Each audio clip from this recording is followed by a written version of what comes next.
Welcome aboard, Mr. and Mrs. And the man standing next to his mistress went completely still, because the flight attendant smiling at them wasn't just doing her job. She was his wife. Ryan Cole had built his entire life around one skill: looking innocent. He drove a charcoal gray Tesla through downtown Atlanta like he owned the air between buildings. His consulting firm pulled 7 figures. His suits were tailored. His handshake was firm. His smile was the kind that made people trust him before he said a single word. People called him polished, composed, reliable. His wife, Maya, called him home. Maya Cole had been a domestic flight attendant for 6 years. She was up before the sun most mornings, pressed her uniform without being asked, and still had dinner ready when Ryan came home late. She wasn't flashy. She wasn't loud. But she noticed everything. That was the part Ryan kept forgetting. That Tuesday morning felt ordinary. Maya stood in their kitchen, zipping her flight bag. Ryan walked in, phone already in his hand, tie already perfect. "Leaving early again?" she asked. "Meetings," he said, pouring coffee without looking at her. "You've been doing that a lot. That's what clients pay for." He kissed her cheek the way people kiss envelopes: automatic, sealed, gone. Maya watched him walk out. She didn't say what she was thinking. She never did. What Ryan didn't tell her, what he had told absolutely no one, was that he had booked 2 first-class tickets to Cancún. Not for a business trip. For Brooke. Brooke Sanders was 26, relentless, and allergic to boring. She wore perfume that cost more than most people's car payments. She laughed too loud in quiet restaurants and never apologized for it. She had met Ryan at a rooftop networking event 8 months earlier. What started as a conversation had become something far more dangerous. Now she sat across from him at a corner cafe, swiping through resort photos on her phone. "That one," she said, turning the screen toward him. Infinity pool, ocean view, white curtains blowing in the sea air. "Already booked," Ryan said. Brooke's eyes lit up. "You're serious?" "Private villa, direct flights, 6 days." She leaned across the table and kissed him once, quick and sharp.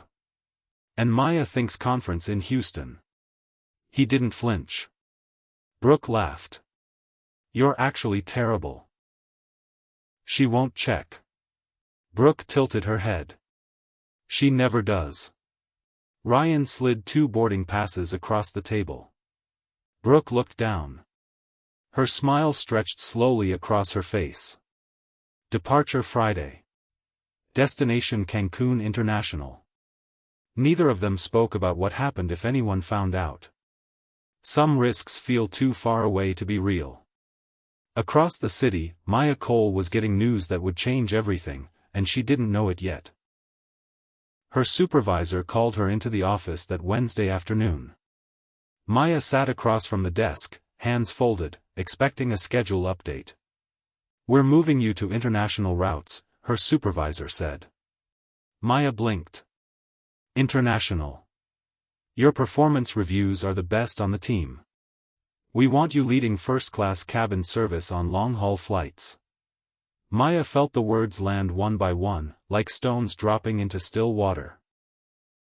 International flights meant better layovers, better hotels, better pay, and most importantly, it meant she had been seen. 6 years of early mornings and late returns and quiet professionalism, and someone had finally noticed. Her supervisor pushed a folder across the desk. "First assignment is this Friday." Maya opened the folder. She stared at the destination, Cancún. She laughed softly, a nervous, disbelieving laugh. "Is something funny?" her supervisor asked. "No," Maya said quickly. "It's just, my husband mentioned he might be traveling this weekend, too." Her supervisor smiled.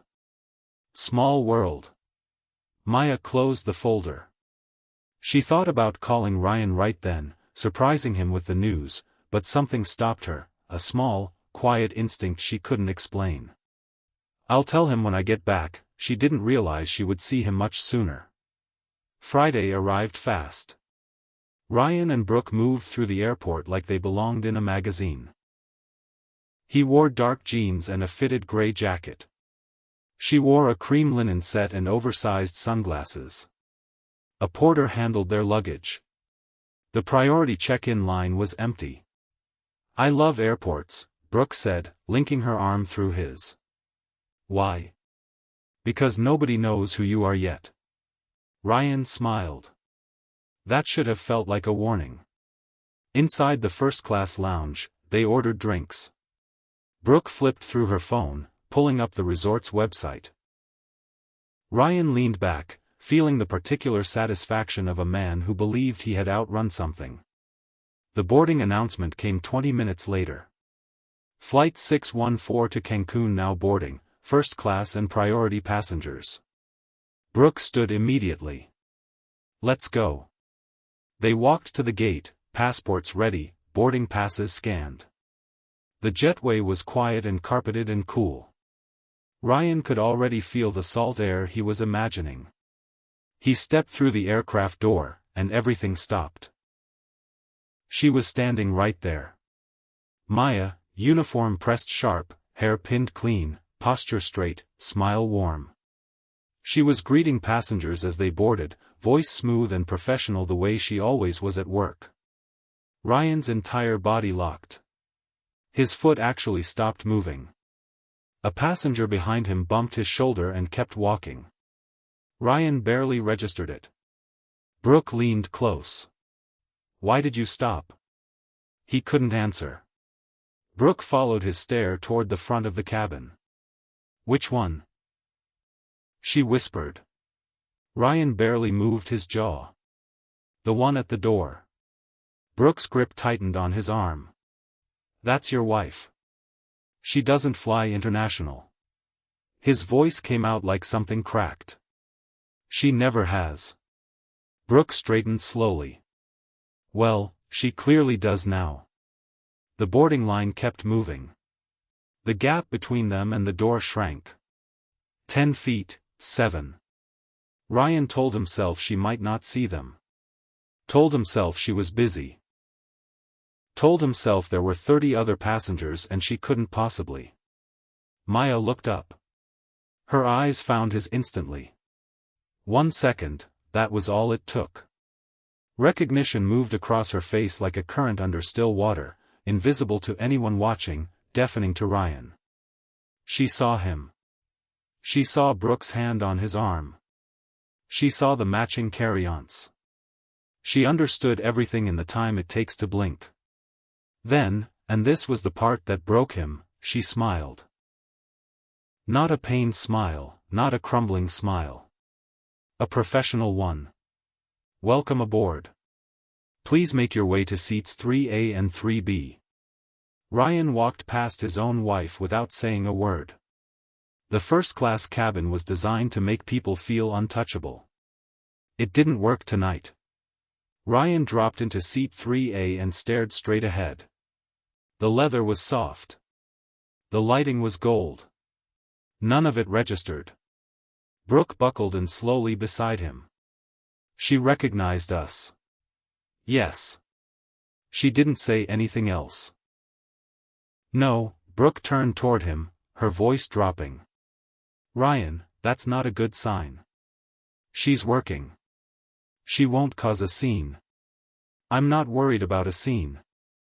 Brooke folded her hands in her lap. "I'm worried about what a woman like that does when she doesn't make a scene." Ryan said nothing. He watched through the gap in the curtain as Maya greeted the last few boarding passengers. Her posture never changed. Her voice never changed. She was flawless.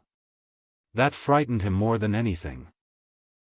The aircraft doors sealed shut with a soft mechanical thud. The engines rose to a low hum. Ryan felt the slight pressure as the plane began to move. There was no getting off now. 30 minutes into the flight, Maya entered the first-class cabin with the service cart. Every passenger she passed, she greeted with the same warmth, the same genuine attention. She asked about dietary preferences. She remembered which passenger had ordered sparkling water.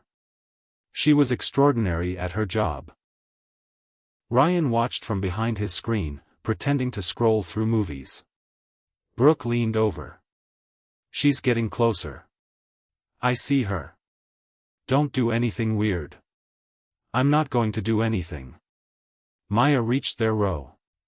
She looked at Ryan first, calm, direct, the look of someone who had already decided something important. Good evening. Can I get you started with a beverage? Water, Ryan said. His voice came out thin. Maya poured it without a word and placed it on his tray. Then she turned to Brooke. And for you? Brooke kept her voice bright. Champagne, please. Of course. Maya poured. She set the glass down. Then she straightened and leaned just slightly toward Ryan, close enough that only he could hear. I hope the conference in Houston goes well, she said softly. Then she moved to the next row. Brooke stared at him. What did she just say? Ryan looked straight ahead. He felt cold. The rest of the flight was its own kind of punishment. Dinner arrived in elegant courses. Brooke barely ate. Ryan ate nothing. The movie screens played films neither of them watched. She knows everything, Brooke said quietly. She suspects, Ryan. Brooke turned to face him fully. She knows, and she's not crying. She's not pulling you into the galley. She's not texting you. She paused. That means she already decided what she's going to do. Ryan rubbed the bridge of his nose. You're spiraling. I'm reading the room. He glanced toward the front of the cabin. Maya was speaking to another crew member, laughing softly at something. She looked lighter than he'd seen her in months. That did something to his chest that he wasn't ready to examine. Your wife, Brooke said quietly, is terrifying. Ryan had no response. Because for the first time in 8 months, he was starting to understand that while he had been planning his escape, Maya had been quietly becoming someone he never really knew. The wheels touched down in Cancún just before sunset. The city glowed orange and gold below them. Tourists pressed toward the windows. Brooke exhaled with visible relief as the seatbelt signs clicked off. We made it, she said. Ryan said nothing. They waited until the aisle cleared, then walked toward the exit. Maya was standing at the door again, of course she was. Their eyes met as Ryan stepped forward. He searched her face for anger, for hurt, for anything he recognized. She gave him none of it. Thank you for flying with us, she said clearly. Enjoy your stay. Then she looked past him to the next passenger. Ryan stepped off the plane. The resort was everything Brooke had pulled up on her phone in that cafe: infinity pool, ocean view, white curtains catching the sea breeze. She stood on the balcony the first evening with a glass of wine, watching the sun flatten against the water. This is perfect, she said. Ryan stood at the window inside, staring at his phone. No texts from Maya, no calls, no voicemail. Brooke came inside. You're doing it again. She hasn't reached out. That bothers you more than if she had. Doesn't it? Ryan set his phone down. He didn't answer. Brooke sat on the edge of the bed. Silence from a woman like that isn't nothing, Ryan. It's a plan. He poured a drink from the minibar. She's probably embarrassed, he said. She won't blow up her own life. Brooke looked at him for a long moment. She already made her plan, she said quietly. She made it on that flight while she was pouring us champagne. The week passed like a slow fever, beautiful on the outside, wrong underneath. They went to dinner. They swam. They took photos that would never be posted anywhere. Brooke laughed in all the right places. Ryan smiled when he was supposed to, but Maya's silence followed him everywhere. Every morning he checked his phone. Nothing. Every night, nothing. "This is the quietest catastrophe I've ever been part of," Brooke said. On day 5, Ryan didn't argue. On the last night, they sat on the balcony watching the ocean. Brooke had grown quieter as the week went on, less electric, more guarded. "I need to ask you something," she said. "Okay. If she's done, if Maya actually walks away from this, what does that mean for us?" Ryan looked at the water. He didn't have an answer. Brooke nodded slowly, like she'd already expected that. "That's what I thought," she said. She went inside and started packing. They flew home separately. Brooke booked an earlier return. She hugged him at the terminal entrance quickly, tightly, with the energy of someone closing a door behind them. "Take care of yourself," she said. Ryan watched her walk away. Then he boarded his flight alone. He drove directly from the airport to the apartment. The elevator ride up was slow. The hallway was quiet. He was already forming the conversation in his head, what he would say, how Maya would react, how they would navigate this. Then he saw the envelope taped neatly to the center of the front door, his name written across it in her handwriting. Ryan peeled it off. His hands felt different suddenly, not shaking exactly, but not right either. Inside were several documents, stamped and formatted with legal headers. Petition for dissolution of marriage. He read every page standing in the hallway. When he pushed the door open and stepped inside, the apartment felt hollow in a way that square footage couldn't explain.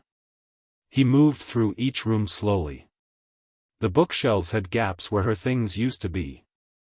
The framed photos from their trips were gone, just pale rectangular outlines on the wall where the light hadn't reached. Her reading chair by the window, gone. He walked into the bedroom. Half the closet was bare. He went to the kitchen last. Her wedding ring sat on the counter. Next to it, a folded note. He opened it. "For words, you should have gone to Houston." Ryan sat down on the kitchen floor. He wasn't sure how long he stayed there. 3 months passed. The apartment still felt like a museum of something that used to exist. Brooke had gone quiet 2 weeks after they returned, a few texts, then nothing. Whatever they had shared in that week in Cancún had dissolved somewhere over the Gulf of Mexico. Ryan threw himself into work. It helped until it didn't.